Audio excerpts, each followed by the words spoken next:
بچہ غلطی کرے تو بڑا اس کو ڈانٹتا ہے۔ اگر بچہ ڈانٹ سے نہ سمجھے تو بڑا اس کو تھپڑ لگاتا ہے، دوسری بار پھر لگاتا ہے۔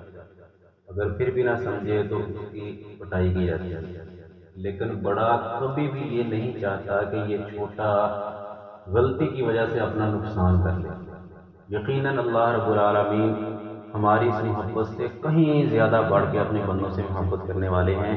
اللہ تعالیٰ کبھی بھی نہیں چاہتے کہ میرے بندے جہنم کے اندر جائیں۔ جب انسان غلطیاں گناہ کرتے ہیں تو پھر اللہ تعالیٰ ان کو تھوڑا سا ڈانٹتے ہیں، نہ سمجھے تو پھر تھپڑ لگتے ہیں، پھر لگتے ہیں، پھر کبھی کبھی پٹائی بھی اللہ کی طرف سے ہو جاتی ہے۔ لیکن انسان ہے کہ پھر بھی نہیں سمجھتا، وہ اپنے ہونے کا احساس یوں بھی دلا دیتا ہے، بس تھوڑی سی زمین کبھی ہلا دیتا ہے۔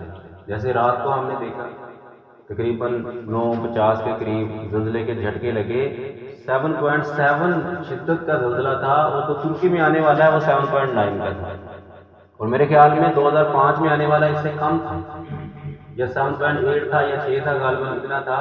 اور اللہ نے ہمیں موقع دیا ہے، محفوظ رکھا، جھٹکے اتنے شدید تھے لیکن کوئی جانی نقصان نہیں ہوا۔ بڑے شہروں کے اندر بلڈنگ وغیرہ کریک ہوئی ہیں، تو بعض جگہ روڈ بھی کریک ہوئے ہیں، لیکن جانی نقصان نہیں ہوا، محفوظ رکھا اللہ نے۔ یہ اللہ کی طرف سے ایک ڈانٹ تھی، دبکا تھا کہ سمجھ جاؤ۔ لیکن ہماری حالت کیا ہے؟ ابھی دیکھ لو اس علاقے کے اندر کتنے لوگ ہیں جو بھی مسجد میں نہیں ہیں، گھروں کے اندر ہم سمجھتے ہیں کہ شاید ہم بری و ذمہ ہیں، ہم سے نہیں پوچھا جائے گا۔ ہمارے گھروں کے اندر وہ سوئے ہوئے ہیں نا، بچہ بیٹا نقصان کرتا ہے، دنیا کے کسی نقصان کی طرف جاتا ہے، ہم اس کو بٹھا کے لاکھ سمجھا لیتے ہیں کہ بیٹا ادھر مت جا، نقصان ہوگا، اتنا تیرا پیسہ برباد ہو جائے گا، یہ ہو جائے گا، تیرا وقت برباد ہو جائے گا۔ ہم نے دین کے لیے کیا سمجھایا ان کو، نماز کے لیے کیا سمجھایا ان کو؟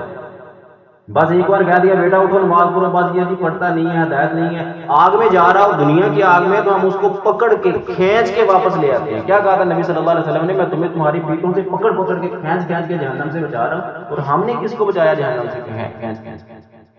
سرسری کہہ دیا اگر کوئی آ گیا تو ٹھیک ہے، نہ آیا تو پھر جب اللہ کا دبکا نہیں تو اللہ کے تھپڑ پڑیں گے تو پھر نیک اور بد سب جائیں گے اپنے اپنے اعمال کے مطابق۔ یہ ہے ہمارے اعمال جس کی وجہ سے اللہ کی طرف سے ڈانٹ پڑتی ہے۔ ڈانٹ سے وہ نہ سمجھے تو پھر اللہ تھپڑ بھی مارتے ہیں، جس طرح ہم بچوں کو مار کے سمجھانے کی کوشش کرتے ہیں، اللہ اپنے تھپڑ برسا کے سمجھانے کی کوشش کرتے ہیں، پھر پٹائی بھی کبھی کبھی اللہ کی طرف سے ہو جاتی ہے۔ دیکھو سیلاب کے اندر کتنا نقصان ہوا، یہ اللہ کی طرف سے سارے وَلَنُذِيقَنَّهُم مِّنَ الْعَذَابِ الْأَدْنَىٰ دُونَ الْعَذَابِ الْأَكْبَرِ، ہم بڑے قیامت کے عذاب سے پہلے ان کو چھوٹے چھوٹے جھٹکے، چھوٹے چھوٹے عذابوں سے سمجھاتے ہیں۔ اب دیکھو نا، چند لمحوں کے لیے انسان سوچے، چند لمحوں کے لیے، اللہ نہ کرے اگر رات کے زلزلے میں کچھ نقصان ہو، 7.7 وہ کم شدت نہیں ہے، اللہ نے محفوظ رکھا ہے نا۔ ابھی اگر نقصان ہو جاتا، مسجد میں نہیں کسی قبرستان میں پڑے ہوتے، کسی چارپائی میں پڑے ہوتے، لوگ ہمارے کے رو رہے ہوتے، کیا ہم اللہ کے پاس جانے کے قابل تھے؟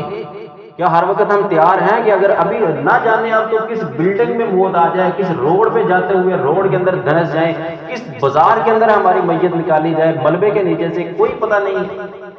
تو اسی کا نگار لکھ رہے ہیں کہ ابھی یہ جس طرح ترکی کے اندر زلزلہ آیا، کچھ وقت کے بعد پھر جھٹکے لگے، کچھ دنوں کے بعد پھر زلزلہ آیا، رات کو بھی تھا کہ دوبارہ جھٹکے لگنے کے خدشات ہیں، اور ابھی بھی وہ کہہ رہے ہیں کہ پاکستان میں دوبارہ، تاجکستان پوائنٹ تھا، یہ دور کا تھوڑا سا پوائنٹ تھا، اس لیے تو کچھ جانی نقصان نہیں ہو سکتا۔ ابھی پھر کہا جا رہا ہے کہ کچھ دنوں کے بعد پھر زلزلہ آنے کے خدشات ہیں اس پورے برصغیر، پورے ایریے کے اندر۔ لیکن ہم نے اپنے آپ کو کیا تیار